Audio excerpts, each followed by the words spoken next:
കാബൂളിവാല. 5 വയസ്സ് മാത്രം പ്രായമുള്ള എന്റെ കൊച്ചുമകളായ മിനിക്ക് ഒരു സെക്കൻഡ് നേരം പോലും നാവനക്കാതെ ഇരുന്നുകൂടാ. ഭൂമിയിൽ വന്ന് പിറന്നതിന് ശേഷം ഭാഷ പഠിക്കുന്നതിനായി അവൾ വെറും 1 വർഷം മാത്രമേ ചെലവാക്കിയിട്ടുള്ളൂ. അതിൽ പിന്നെ ഉണർന്നിരിക്കുന്ന അവസരങ്ങളിലെല്ലാം ഒരു നിമിഷം പോലും അവൾ മൗനമായിരുന്ന് പാഴാക്കി കളഞ്ഞിട്ടില്ല. മിനി വല്ലപ്പോഴും മിണ്ടാതിരിക്കുകയാണെങ്കിൽ അത് ഒരു അസാധാരണ സംഭവമായിട്ടാണ് എനിക്ക് തോന്നുക. അവളുടെ മൗനം ഏറെ നേരം സഹിച്ചുകൊണ്ടിരിക്കുവാൻ എനിക്കും സാധ്യമല്ല. അങ്ങനെ ഞാൻ അവളുടെ സംഭാഷണത്തിൽ വളരെ താല്പര്യം പ്രദർശിപ്പിച്ചത് മൂലം എന്നോട് വർത്തമാനം പറയാൻ അവൾക്ക് എപ്പോഴും വലിയ ഉത്സാഹമാണ്. ഒരു ദിവസം രാവിലെ ഞാൻ എന്റെ നോവലിലെ 17-ാം അധ്യായം എഴുതുവാൻ ഭാവിക്കുകയായിരുന്നു. അപ്പോഴാണ് അവൾ എന്റെ മുറിയിലേക്ക് കയറി വന്നത്. വന്നപടി തന്നെ അവൾ വർത്തമാനവും തുടങ്ങി. അച്ഛാ അച്ഛാ, നമ്മുടെ പടിക്കാവൽക്കാരൻ രാംദയാൽ കാക്ക എന്ന് പറയേണ്ടതിനു പകരം കൗവ എന്നേ പറയൂ. അവൻ ഒരു വസ്തു അറിഞ്ഞുകൂടാ, അല്ലേ അച്ഛാ? ലോകത്തിലെ ഭാഷകളുടെ വൈവിധ്യത്തെപ്പറ്റി ഞാൻ അവളെ പറഞ്ഞു മനസ്സിലാക്കാൻ ഭാവിക്കുന്നതിനു മുമ്പ് തന്നെ അവൾ മറ്റൊരു വിഷയത്തിലേക്ക് കടന്നു. കേട്ടോ അച്ഛാ, ഭോല പറയാണ്, ആകാശത്തിൽ നിന്നുണ്ട് ഏതോ ഒരാന തോന്നുമ്പോഴെല്ലാം തുമ്പിക്കൈയിൽ കൂടി വെള്ളം കോരി ഒഴിക്കുമെന്ന്. അതാണത്രേ മഴ. അമ്മമ്മേ, എന്തൊരു പച്ച നുണ! നാണമില്ലല്ലോ ഭോലയ്ക്ക് ഇങ്ങനെയൊക്കെ പറയാൻ. രാവും പകലും കുത്തിയിരുന്ന എന്തൊക്കെ നുണയാണെന്നോ അവർ പറയാ. ആ കാര്യത്തിലും എന്റെ അഭിപ്രായം എന്തെന്നറിയാൻ അശേഷം കാത്തു നിൽക്കാതെ അവൾ ഉടനെ മൂന്നാമതൊന്നിലേക്ക് ചാടി. അച്ഛാ അച്ഛാ, അമ്മ അച്ഛന്റെ ആരാ? എന്റെ കൊച്ചനുജത്തി എന്ന് പറയാനാണ് ഞാൻ ഭാവിച്ചത്. പക്ഷെ പറഞ്ഞതിങ്ങനെയാണ്. മിനി, നീ പോയി ഭോലായോടുകൂടി കളിച്ചോളൂ, എനിക്കിപ്പോൾ കുറച്ച് ജോലി തിരക്കുണ്ട്. അവൾ അപ്പോൾ എഴുത്തുമേശയുടെ സമീപത്തിലേക്കു നീങ്ങി എന്റെ കാൽക്കൽ തന്നെ ഇരുന്നിട്ട് സ്വന്തം കാൽമുട്ടുകളുടെയും കൈകളുടെയും സഹായത്തോടുകൂടി അടുകും ബടുകും എന്നിങ്ങനെ വേഗം വേഗം ഉച്ചരിച്ചുകൊണ്ട് കളിക്കുവാൻ തുടങ്ങി. എന്റെ നോവലിലെ 17-ാം അധ്യായത്തിൽ അപ്പോൾ പ്രതാപസിംഹൻ കാഞ്ചനമാലയെയും കൊണ്ട് കൂരിരുട്ടു നിറഞ്ഞ രാത്രിയിൽ കാരാഗൃഹത്തിന്റെ പൊക്കത്തിലുള്ള വാതായനത്തിലൂടെ പുഴയിലേക്ക് എടുത്തു ചാടുകയായിരുന്നു. വഴിവക്കത്തു തന്നെയായിരുന്നു എന്റെ വീട്. മിനി പെട്ടെന്ന് കളി നിർത്തിയിട്ട് ജനാൽക്കൽ ഓടിച്ചെന്ന് കാബൂളിവാല, ഓ കാബൂളിവാല എന്ന് ഉറക്കെ വിളി തുടങ്ങി. ഞാൻ തിരിഞ്ഞു നോക്കിയപ്പോൾ ദേഹത്തിൽ പൊടി പുരണ്ടതും വളരെ അയഞ്ഞതുമായ ഒരു ഉടുപ്പ്, തലയിൽ തലേക്കെട്ട്, തോളിൽ മാറാപ്പ്, കയ്യിൽ 3-4 പച്ച മുന്തിരിങ്ങാക്കുലകൾ എന്നീ വേഷത്തോടുകൂടി ഒത്ത ഉയരമുള്ള ഒരു കാബൂൾക്കാരൻ റോഡിൽ കൂടെ പതുക്കെ പതുക്കെ നടന്നു പോകുന്നതാണ് കണ്ടത്. അയാളെ കണ്ടപ്പോൾ എന്റെ മകൾക്ക് എന്താണ് തോന്നിയതെന്ന് എനിക്കറിഞ്ഞുകൂടാ. വേഗം ഓടിച്ചെന്ന് ശരിക്കൊന്ന് ശ്വാസം വിടാൻ പോലും നിൽക്കാതെ അവൾ അങ്ങ് വിളിയും തുടങ്ങി. വലിയ ആപത്തായി തീർന്നു. തോളത്ത് മാറാപ്പുമായി ഇപ്പോൾ തന്നെ ഇവിടെ എത്തും ആ അനർത്ഥം. തുടങ്ങിവെച്ച 17-ാം അധ്യായം പൂർത്തിയാക്കാൻ തൽക്കാലം കഴിയുമെന്ന് തോന്നുന്നില്ല എന്ന് ഞാൻ ഉള്ളുകൊണ്ട് പിറുപിറുത്തു. വിളി കേട്ട് കാബൂളിവാല ചിരിച്ചും കൊണ്ട് ഒന്ന് തിരിഞ്ഞു നോക്കുകയും മിനിയെ കണ്ടപ്പോൾ ഞങ്ങളുടെ വീട്ടിലേക്ക് തന്നെ തിരിയുകയും ചെയ്തു. അയാൾ വരുന്നത് കണ്ടപ്പോൾ മിനി ശ്വാസവും അടക്കി പിടിച്ചുകൊണ്ട് അന്തഃപുരത്തിലേക്ക് ഒരൊറ്റ ഓട്ടം വെച്ചു കൊടുത്തു. അവളുടെ പൊടി പോലും പിന്നെ അവിടെ എങ്ങും കണ്ടില്ല.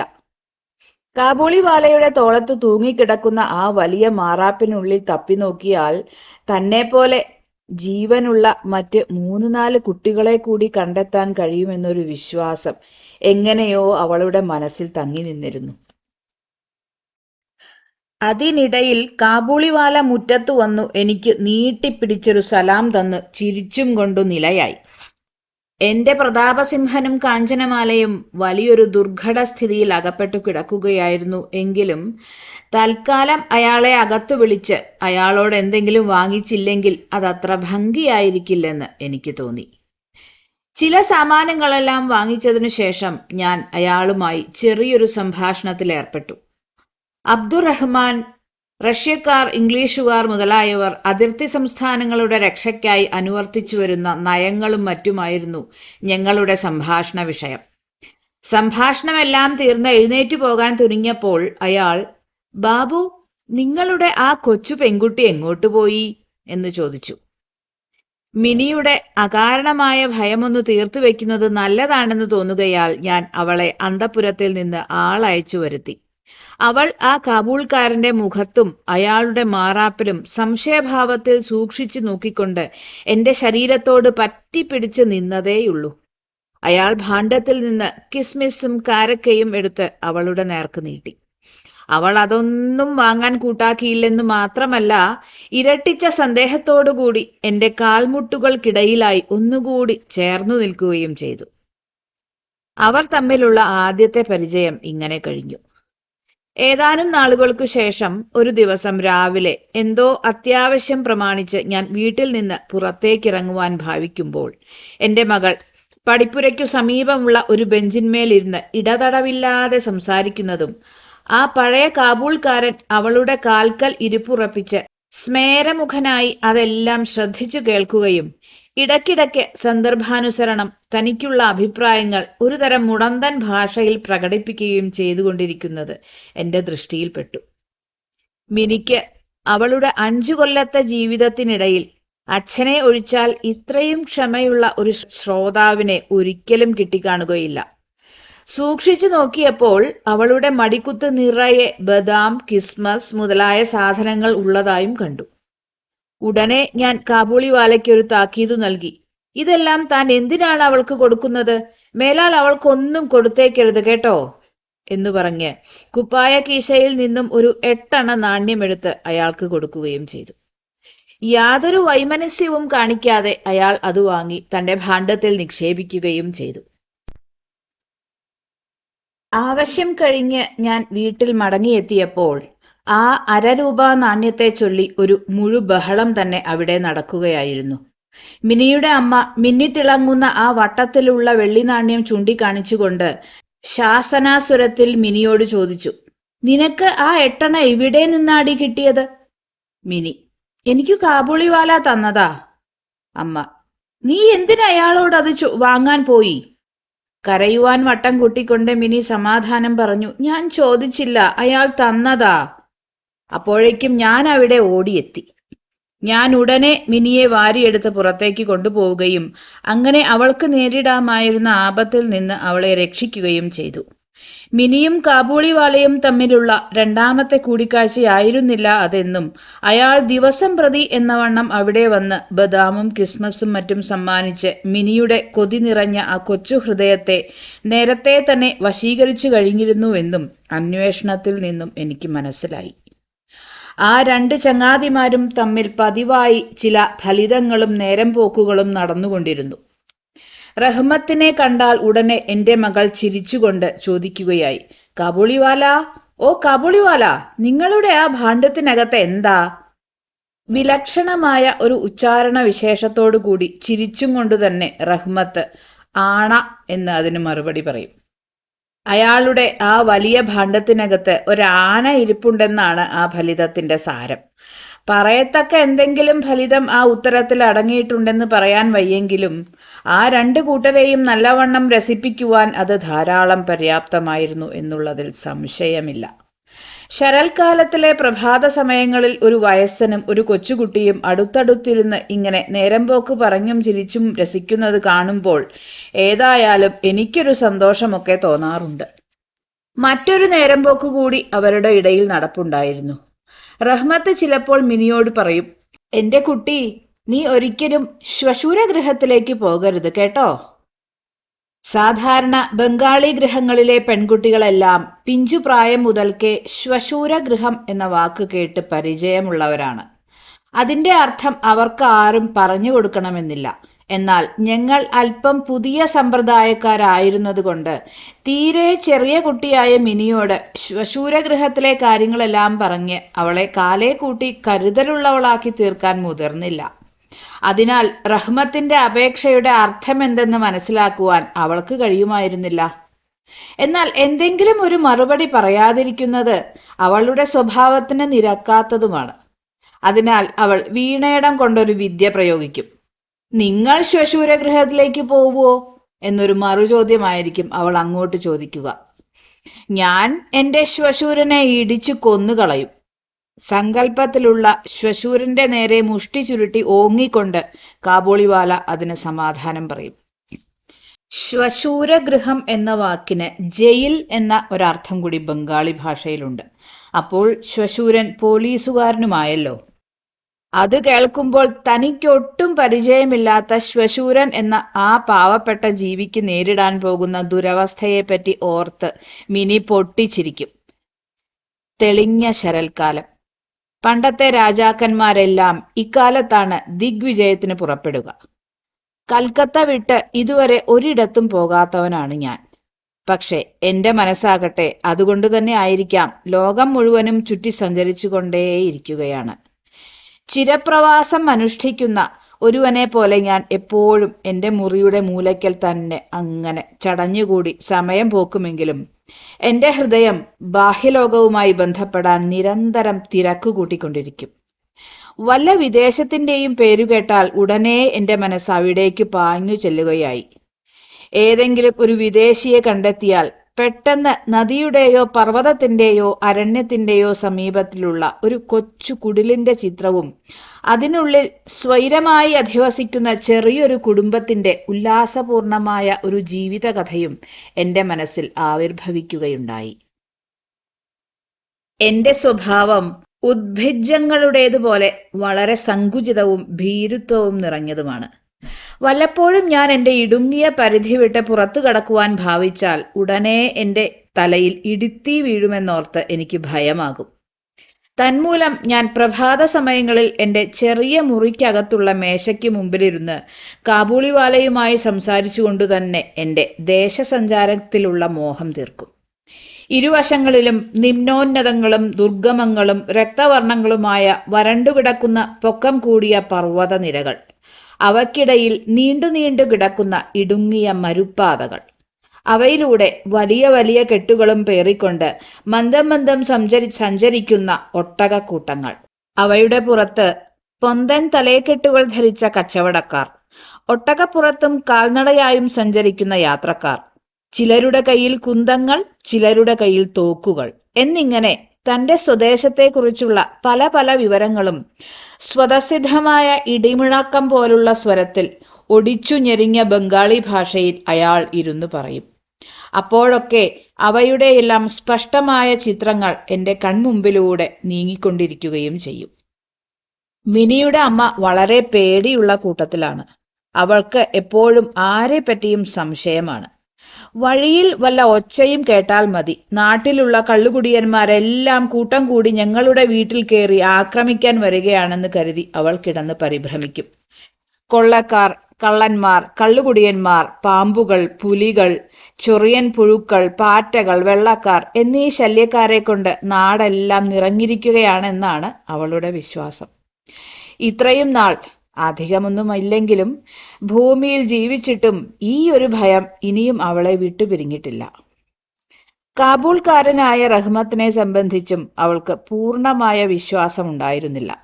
സൂക്ഷിക്കണേ എന്ന് അവൾ അപ്പോഴപ്പോൾ എന്നെ ഓർമ്മപ്പെടുത്താറുണ്ട്. അത് കേൾക്കുമ്പോഴെല്ലാം പൊട്ടിച്ചിരിച്ചും കൊണ്ട് ഞാൻ അവളുടെ ആ ഭയം തീരെ അമൂലകമാണെന്ന് അവളെ പറഞ്ഞു മനസ്സിലാക്കാൻ ശ്രമിക്കുമെങ്കിലും അപ്പോഴൊക്കെ അവൾ ചില മുട്ടുചോദ്യങ്ങൾ ചോദിച്ച് എന്നെ ഉത്തരം മുട്ടിക്കാൻ നോക്കും. ഇതിനു മുമ്പ് ആരും കുട്ടികളെ തട്ടിക്കൊണ്ടുപോയിട്ടില്ലേ? കാബൂളിൽ അടിമക്കച്ചവടം നടപ്പില്ലേ? ഒരു കാബൂൾക്കാരന് ഒരു കൊച്ചുകുട്ടിയെ തട്ടിക്കൊണ്ടുപോവാൻ തീരെ അസാധ്യമാണെന്നാണോ നിങ്ങളുടെ വിചാരം? അസാധ്യമല്ലെന്ന് സമ്മതിക്കേണ്ടി വന്നു. എങ്കിലും അത് അവിശ്വാസ്യമാണെന്ന് ഞാൻ അവളോട് പറഞ്ഞു. വിശ്വസിക്കുവാനുള്ള ശക്തി എല്ലാവർക്കും ഒരുപോലെ അല്ലല്ലോ. അതിനാൽ എന്റെ ഭാര്യയുടെ മനസ്സിലെ ഭയം പിന്നെയും അങ്ങനെ തന്നെ ശേഷിച്ചു. എങ്കിലും ആ കാരണം മാത്രം വെച്ചുകൊണ്ട് നിരപരാധിയായ റഹ്മത്തിനോട് ഞങ്ങളുടെ വീട്ടിൽ കടക്കരുതെന്ന് പറയുവാൻ എനിക്ക് കഴിഞ്ഞില്ല. കൊല്ലം തോറും മാഘമാസം പകുതിയാകുമ്പോഴേക്കും റഹ്മത്ത് സ്വദേശത്തിലേക്ക് മടങ്ങിപ്പോകും. അതിനാൽ അക്കാലത്ത് അയാൾക്ക് പിരിഞ്ഞു കിട്ടേണ്ട പണമെല്ലാം പിരിച്ചെടുക്കുന്ന തിരക്കായിരിക്കും.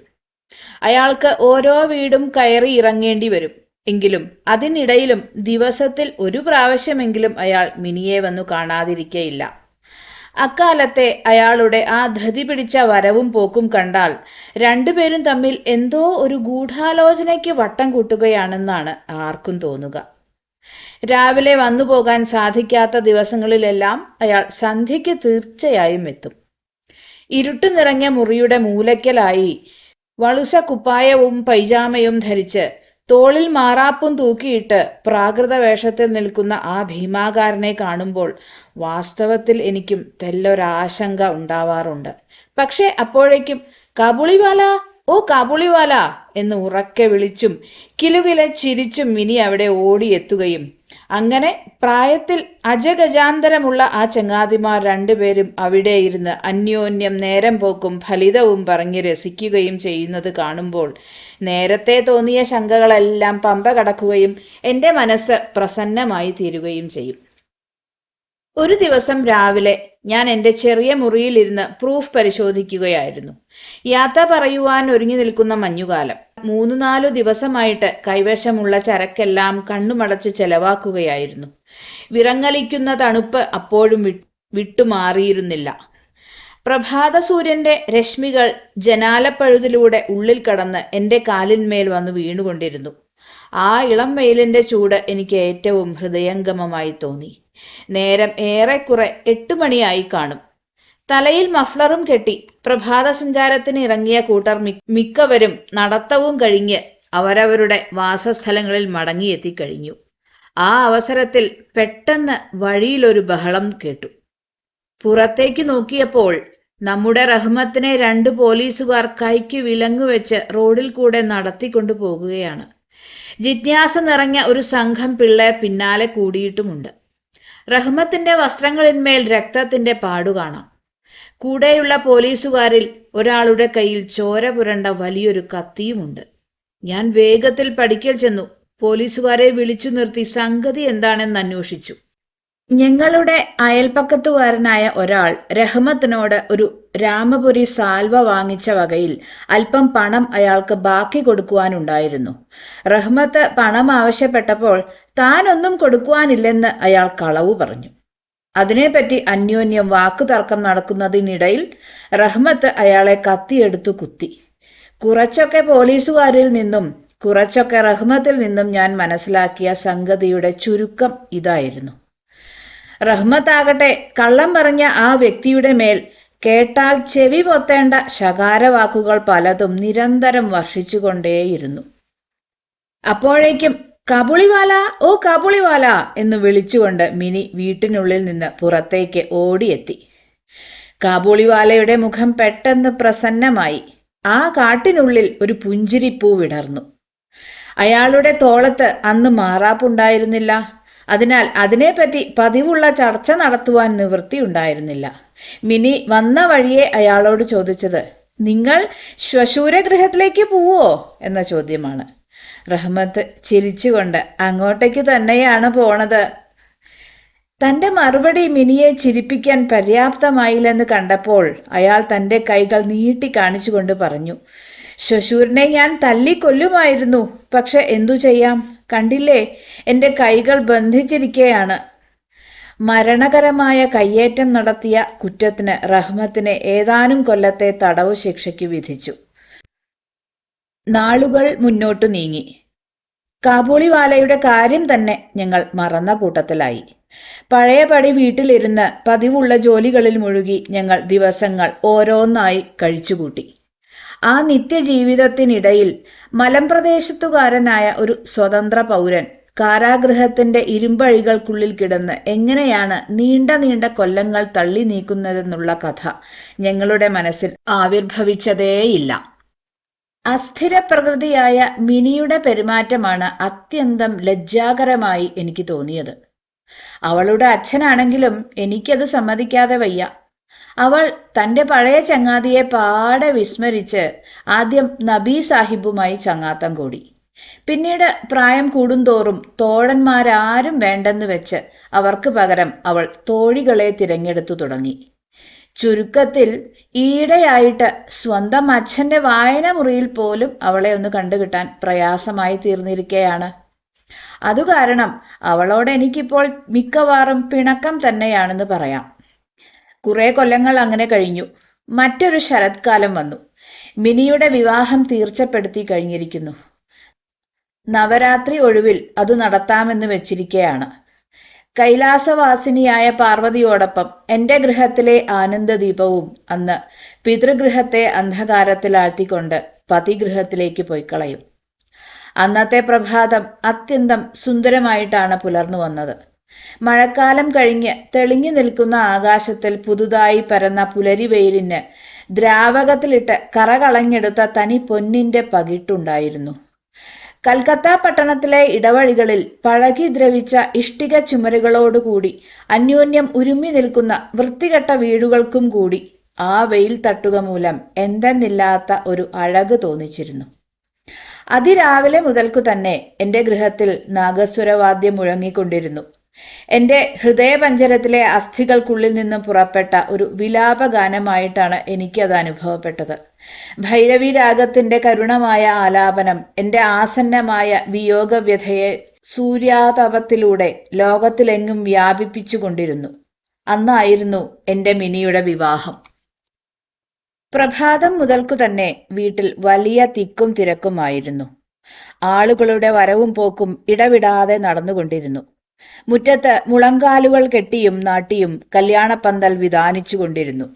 മുറികളിലും വരാന്തകളിലും വിളക്കുകൾ കൊളുത്തുവാൻ വേണ്ടി ആണികളും മറ്റും തറച്ചു കയറ്റുന്ന ഠിൻ ഠിൻ ശബ്ദങ്ങൾ ഇടതടവില്ലാതെ കേൾക്കാം. ആകപ്പാടെ അവിടെ എങ്ങും വലിയൊരു ബഹളം തന്നെയായിരുന്നു. ഞാൻ എന്റെ വായന മുറിയിൽ ഇരുന്ന് കണക്കുകൾ ശരിപ്പെടുത്തുകയായിരുന്നു. അപ്പോൾ പെട്ടെന്ന് റഹ്മത്ത് കയറി വന്ന് എനിക്കൊരു സലാം തന്ന് എന്റെ മുമ്പിൽ നിൽപ്പായി. ആദ്യം എനിക്ക് ആളെ മനസ്സിലായില്ല. ആ പഴയ മാറാപ്പില്ല, ആ നീണ്ട താടിമീശ ഇല്ല, ശരീരത്തിന് പണ്ടത്തെ പോലെ ഓജസ്സുമില്ല. ഒടുവിൽ അയാളുടെ ആ ചിരി കണ്ടപ്പോഴാണ് ഞാൻ ആളെ തിരിച്ചറിഞ്ഞത്. എന്താടോ റഹ്മത്ത്, താൻ എപ്പോൾ വന്നു? ഞാൻ അയാളോട് കുശല പ്രശ്നം ചെയ്തു. ഇന്നലെ സന്ധ്യയ്ക്ക് എന്നെ ജയിലിൽ നിന്ന് വിട്ടയച്ചു എന്നായിരുന്നു അയാളുടെ മറുപടി. അവന്റെ വാക്കുകൾ കേട്ടപ്പോൾ എന്റെ ചെവിക്കുള്ളിൽ എന്തോ തറച്ചതുപോലെ തോന്നി. ഒരു കൊലപാതകിയെ അതിനു മുമ്പ് ഒരിക്കലും ഞാൻ നേരിട്ട് കണ്ടിട്ടില്ല. അന്ന് ആദ്യമായി അവനെ കണ്ടപ്പോൾ എന്റെ ഹൃദയത്തിന് വല്ലാത്ത ഒരു സങ്കോചമുണ്ടായി. അന്നത്തെ ആ ശുഭദിനത്തിൽ ഇവൻ വല്ല കണക്കിനും ഇവിടുന്നൊന്ന് പോയി കിട്ടിയാൽ മതിയായിരുന്നു എന്ന് ഞാൻ വിചാരിച്ചു. എന്റെ മനോഗതം ഞാൻ അയാളോട് ഏതാണ്ട് വെട്ടിപ്പൊളിച്ച് പറയുകയും ചെയ്തു. ഇന്ന് ഇവിടെ ഒരു അടിയന്തരമാണ്, എനിക്ക് അല്പം ജോലി തിരക്കുണ്ട്, താൻ തൽക്കാലം പോയിക്കോളൂ. അതുകേട്ട് ഉടനെ അയാൾ പോകുവാൻ ഭാവിച്ചു. വാതിൽക്കൽ വരെ പോയിട്ട് തെല്ലൊന്ന് പരുങ്ങി നിന്നതിനു ശേഷം അയാൾ തിരിഞ്ഞു നിന്ന് ചോദിച്ചു, എനിക്ക് ആ ചെറിയ കുട്ടിയെ ഒന്ന് കാണാമോ? മിനി ഇപ്പോഴും പണ്ടത്തെ പ്രായത്തിൽ തന്നെ നിൽക്കുകയാണെന്നായിരിക്കാം അയാളുടെ വിചാരം. അവൾ മുമ്പിലത്തെ പോലെ കാബൂളിവാല, ഓ കാബൂളിവാല എന്ന് വിളിച്ചുകൊണ്ട് ഓടിയെത്തുമെന്നും അവർക്കിരുവർക്കും അത്യന്തം രസകരമായിരുന്ന അന്നത്തെ നേരം പോക്കും ഫലിതവും കലർന്ന സംഭാഷണങ്ങൾ പതിവ് പോലെ തുടരാൻ തടസ്സമൊന്നും നേരിടുകയില്ലെന്നും അയാൾ കരുതിയിട്ടുണ്ടാവാം. അയാൾ തന്റെ പഴയ ചങ്ങാതിക്കു സമ്മാനിക്കുവാനായി ഒരു കുല പച്ചമുന്തിരിങ്ങ, അല്പം കിസ്മസ്, കുറച്ച് ബദാം പരിപ്പ് എന്നിവ സ്വന്തം നാട്ടുകാരനായ ഏതോ സ്നേഹിതനോട് ചോദിച്ചു വാങ്ങി കടലാസിൽ പൊതിഞ്ഞുകെട്ടി കൊണ്ടുവന്നിട്ടുമുണ്ടായിരുന്നു. സമ്പാദ്യങ്ങളുടെ എല്ലാം നിക്ഷേപസ്ഥാനമായിരുന്ന ആ മാറാപ്പ് മാത്രം അപ്പോൾ അയാളുടെ കൈവശമുണ്ടായിരുന്നില്ല. ഇന്ന് ഇവിടെ ഒരു അടിയന്തരമാകയാൽ ആരെയും കാണാൻ തരപ്പെടുകയില്ല എന്ന് ഞാൻ അയാളെ അറിയിച്ചു.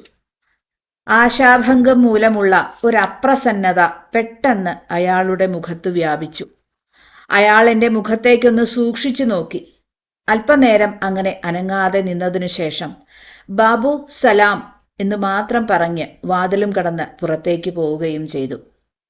ഹൃദയത്തിനകത്ത് എനിക്ക് വല്ലാത്ത ഒരു വേദന തോന്നി.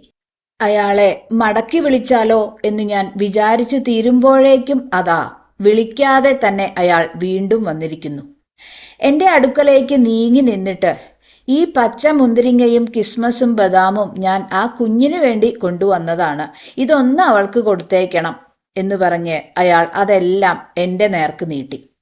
ഞാൻ അതെല്ലാം വാങ്ങിവെച്ചിട്ട് അയാൾക്ക് അതിന്റെ വില കൊടുക്കുവാൻ ഭാവിച്ചു.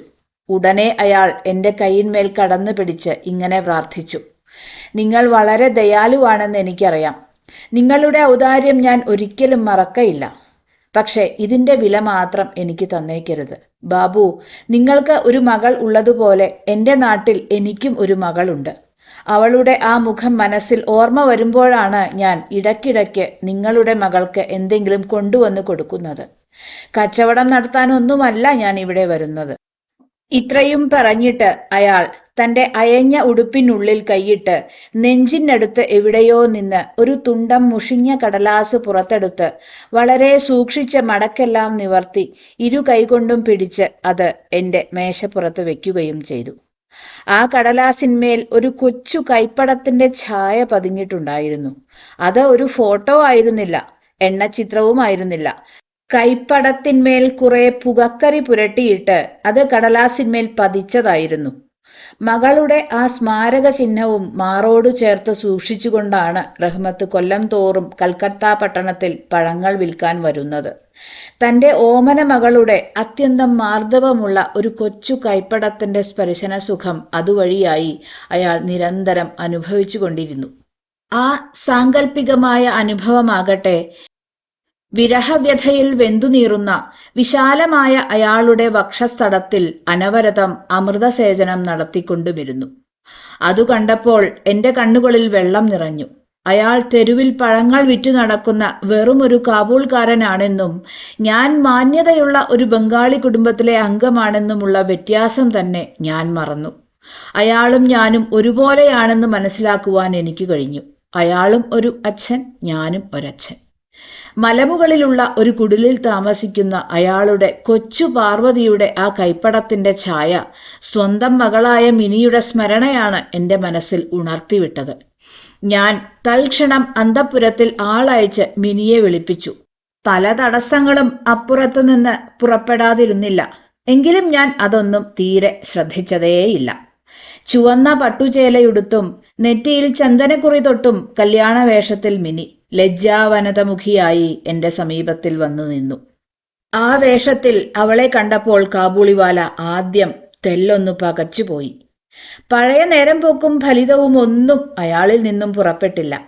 ഒടുക്കം അയാൾ ചിരിച്ചും കൊണ്ട് ഇങ്ങനെ ചോദിച്ചു, കുഞ്ഞേ, നീ ശ്വശൂരഗൃഹത്തിലേക്ക് പോവുകയാണ് അല്ലേ? ശ്വശൂരഗൃഹത്തിന്റെ അർത്ഥം എന്തെന്ന് ഇപ്പോൾ മിനിക്ക് നന്നായി അറിയാം. അവൾക്ക് പണ്ടത്തെ പോലെ അതിന് ഉത്തരം പറയുവാൻ സാധിച്ചില്ല.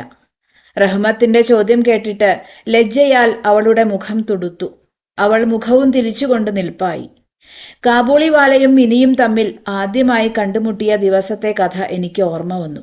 എനിക്ക് തെല്ലൊരു വ്യസനം തോന്നി. മിനി പോയി കഴിഞ്ഞപ്പോൾ റഹ്മത്ത് ആഴമുള്ള ഒരു ദീർഘശ്വാസം വിട്ടിട്ട് അവിടെ തന്നെ ഇരുന്നു പോയി. തന്റെ മകളും ഇപ്പോൾ ഇതുപോലെ വളർന്നിട്ടുണ്ടാവണമെന്നും അവളോടും തനിക്ക് ഈ വിധത്തിൽ തന്നെ പുതുതായി പരിചയപ്പെടേണ്ടി വരുമെന്നും അവളെ പഴയ മട്ടിൽ കാണുവാൻ തനിക്കിനി ഒരിക്കലും സാധ്യമല്ലെന്നും അയാൾ സ്പഷ്ടമായി ഗ്രഹിച്ചു. ഈ കഴിഞ്ഞ 8 കൊല്ലങ്ങൾക്കിടയിൽ അവൾക്ക് എന്തെല്ലാം തന്നെ സംഭവിച്ചിട്ടുണ്ടായിരിക്കുകയില്ല. പ്രഭാതത്തിലെ സൗമ്യമായ ശാരദാതപത്തിൽ കൂടെ നാഗസ്വരത്തിന്റെ മധുരനാദം വീണ്ടും മുഴങ്ങിക്കേട്ടു. റഹ്മത്താകട്ടെ കൽക്കത്തയിലെ ഒരു ഇടുങ്ങിയ തെരുവിനകത്തിരുന്നു കൊണ്ട് അഫ്ഗാനിസ്ഥാനിലെ ഏതോ ഒരു മൊട്ടക്കുന്നിന്റെ രൂപം മനസ്സിൽ ധ്യാനിക്കുവാനും തുടങ്ങി. ഒരു നോട്ടെടുത്ത് അയാളുടെ കയ്യിൽ കൊടുത്തിട്ട് ഞാൻ പറഞ്ഞു, റഹ്മത്ത്, താൻ വേഗം നാട്ടിലേക്ക് മടങ്ങിപ്പോയി തന്റെ മകളെ കാണൂ. വളരെ കാലത്തെ വിയോഗത്തിന് ശേഷം വീണ്ടും തമ്മിൽ കണ്ടുമുട്ടുന്നത് മൂലം നിങ്ങൾക്കിരുവർക്കും ഉണ്ടാകുന്ന ആ ആനന്ദം എന്റെ മിനിക്ക് ഒരു അനുഗ്രഹമായി തീരട്ടെ. ആ ദാനത്തിന്റെ ഫലമായിട്ട് കല്യാണ ചിലവിന്റെ ഇനങ്ങളിൽ നിന്ന് 1-2 കൂട്ടം എനിക്ക് വെട്ടിക്കുറയ്ക്കേണ്ടി വന്നു. നേരത്തെ ഉദ്ദേശിച്ചിരുന്നത് പോലെ വൈദ്യുത വിളക്കുകൾ ഏർപ്പെടുത്തുവാൻ കഴിഞ്ഞില്ല. വിദേശവാദ്യക്കാരുടെ മേളവും ഉണ്ടായില്ല. പെണ്ണുങ്ങളുടെ ഇടയിൽ പിറുപിറുപ്പുണ്ടായി. പക്ഷേ എന്റെ അഭിപ്രായത്തിൽ മിനിയുടെ വിവാഹോത്സവം ഉദ്ദേശിച്ചിരുന്നതിനേക്കാൾ അധികം ഉജ്ജ്വലവും മംഗളകരവുമായിട്ടാണ് പര്യവസാനിച്ചത്.